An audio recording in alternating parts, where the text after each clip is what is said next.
Shri Chimanbhai Prabhudasbhai હકાણી charitable trust અને મરદપીર trust મુંબઈના ઉપક્રમે દામનગરમાં સૌપ્રથમવાર વિનામૂલ્યે પ્રાચીન ચિકિત્સા શિબિર.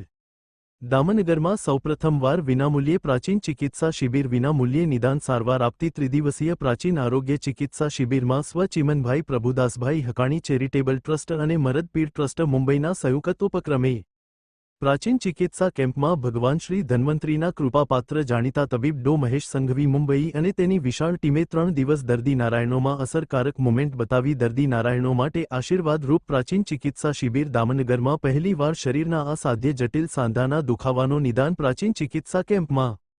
દામનગર શહેરી સહિત આસપાસના અસંખ્ય ગ્રામ્ય વિસ્તારોના દર્દી નારાયણોએ લાભ મેળવ્યો હતો. શ્રી ચિમનભાઈ પ્રભુદાસભાઈ હકાણી ચેરિટેબલ ટ્રસ્ટના મોભી વાત્સલ્યમૂર્તિ શ્રીમતી રમાબેન હકાણી, પુત્ર રત્નો અજીતભાઈ હકાણી તેમજ હિતેશભાઈ હકાણી સૌજન્યથી સામાજિક અગ્રણી પ્રિતેશભાઈ નારોલાના માર્ગદર્શન હેઠળ યોજાયેલ સફળ પ્રાચીન ચિકિત્સા કેમ્પથી દર્દી નારાયણોને થયેલ રાહતથી ફરી ડો મહેશ સંઘવીની તબીબી સેવાએ આવો સેવાયજ્ઞ યોજાય તેવી સમગ્ર પંથકના વૃદ્ધ વડીલોમાં માંગ ઉઠી રહી છે. વયસ્ક નાગરિકો માટે અકસીર રૂપ આરોગ્ય શિબિરથી સ્પષ્ટ સંતોષ દર્દીઓ દ્વારા વ્યક્ત કરાયો રહ્યો છે. રિપોર્ટ નટવલાલ ભાતિયા.